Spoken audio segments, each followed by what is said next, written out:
Olá! Hoje nós vamos falar sobre Revolução Industrial. Vou gravar duas aulas, ok? A primeira aula nós vamos falar sobre a primeira Revolução Industrial e, na outra aula, a segunda Revolução Industrial, ok? Vamos contextualizar a Revolução Industrial, então. O que é que está acontecendo na Europa que gerou esta revolução? Nós estamos falando de Europa no século XVIII é o século das luzes, portanto, tem ideias iluministas surgindo lá na França, o absolutismo ainda permeia a Europa, nós temos o mercantilismo, nós temos também as grandes navegações. E a Revolução Gloriosa na Inglaterra já aconteceu, o burguês já faz parte do parlamento e, portanto, parte da política, né? Então, o que é revolução? A palavra revolução, ela traz um peso bem grande, porque traz mudanças radicais na política, na economia e na sociedade. E neste caso que nós estamos falando de revolução industrial, tem também as mudanças tecnológicas. A gente vai sair da força física e vai para a máquina, saímos da manufatura e vamos para a maquinofatura. Importante dizer, sai daquelas pequenas oficinas e a ideia é grandes indústrias. E neste caso que nós estamos falando, a indústria é têxtil. Características desta primeira revolução industrial. Ela acontece somente na Inglaterra durante o século XVIII. Por que somente na Inglaterra? Porque para trazer mudanças políticas, econômicas, sociais e tecnológicas, tem que ser uma coisa grande, não é apenas uma indústria. Então, um ou outro país que tem uma pequena indústria não é uma revolução. Para fazer a revolução, neste momento, é na Inglaterra, ok? Ela faz a indústria têxtil, então, tecido, não tem concorrência, pensa comigo, se só ela vende um produto, ela vende pelo preço que ela quiser, não precisa se preocupar porque não tem concorrência. A energia é a vapor. Vapor me traz a ideia também de ter carvão. Agora, você me pergunta por que é que a Inglaterra foi a primeira, o pioneirismo é inglês? Porque a Inglaterra tem características próprias do momento que vão favorecer essa revolução. Venha comigo.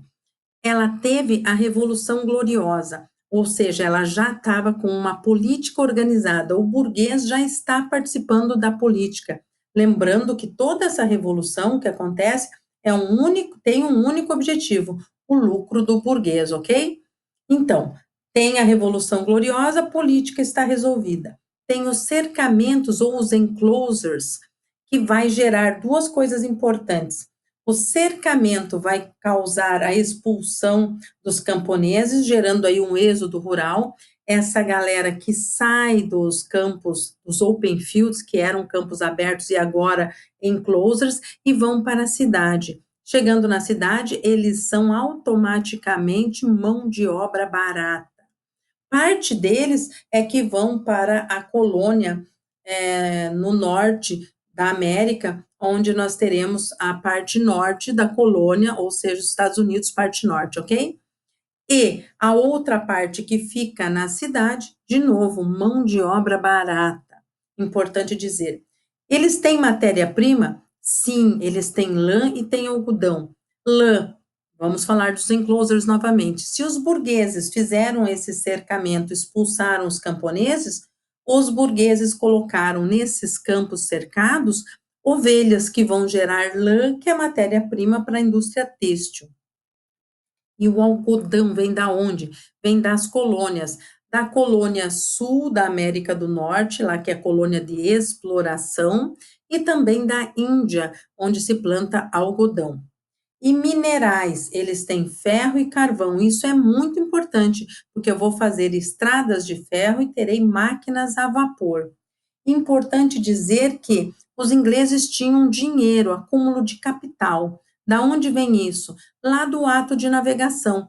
Lembra das revoluções inglesas lá? Então, Oliver Cromwell fez o decreto, decretou aí o ato de navegação. O ato de navegação é aquele que eliminou o atravessador. Se a Inglaterra vende um produto, a Inglaterra leva, um navio inglês leva esse produto. Se a Inglaterra compra um produto, é um navio inglês que vai buscar.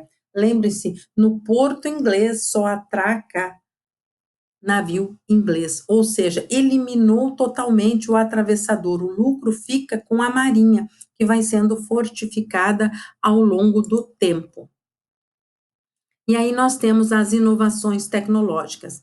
As inovações tecnológicas vão trazer máquinas que favoreçam o período. Se é uma indústria têxtil, a máquina é de tear, é um tear mecânico. E também as máquinas a vapor. Essas máquinas vão favorecer aí as fábricas, né, a aumentar a produtividade, aumento de produção, gerando lucros para o burguês. Como é o cotidiano das fábricas? As fábricas são lugares escuros, sem ventilação, com pouquíssima iluminação, são lugares sujos, com insetos, pequenos animais, ratos principalmente. Os salários são baixíssimos e tem alta rotatividade de funcionários. Isso significa que não tem vínculo, você trabalha diariamente.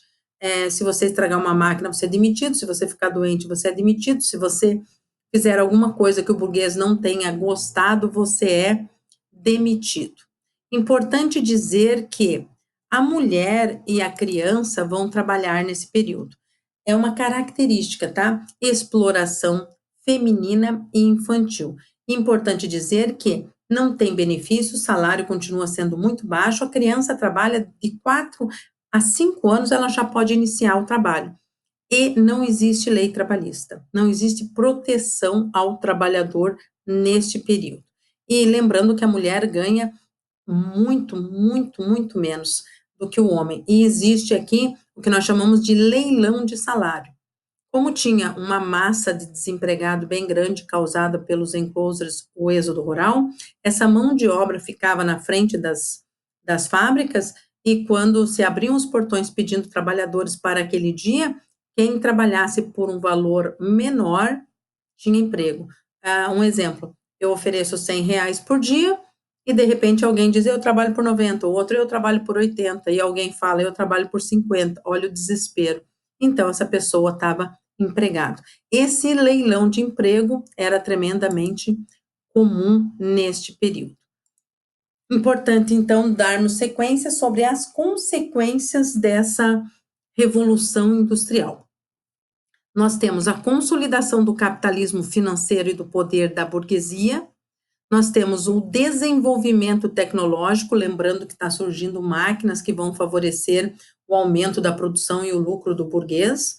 Nós temos o desenvolvimento dos transportes, como o barco a vapor e a locomotiva.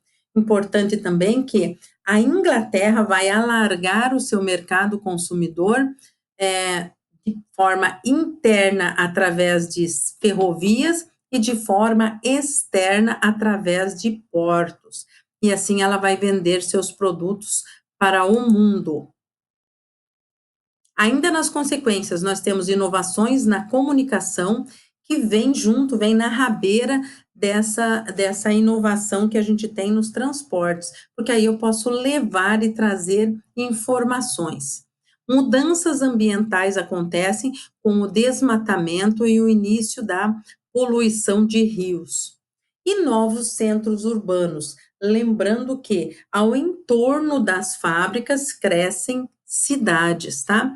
Lembrando também que as cidades crescem, mas com o número de pessoas e construção, mas diminui o tamanho das casas, porque agora eu vou abrigar trabalhadores, a casa não precisa ser tão grande, ela pode ser uma casa apenas dormitório. Ok, pessoal? É isso. Revolução Industrial 1. Falou, valeu? Falou, valeu. Até mais.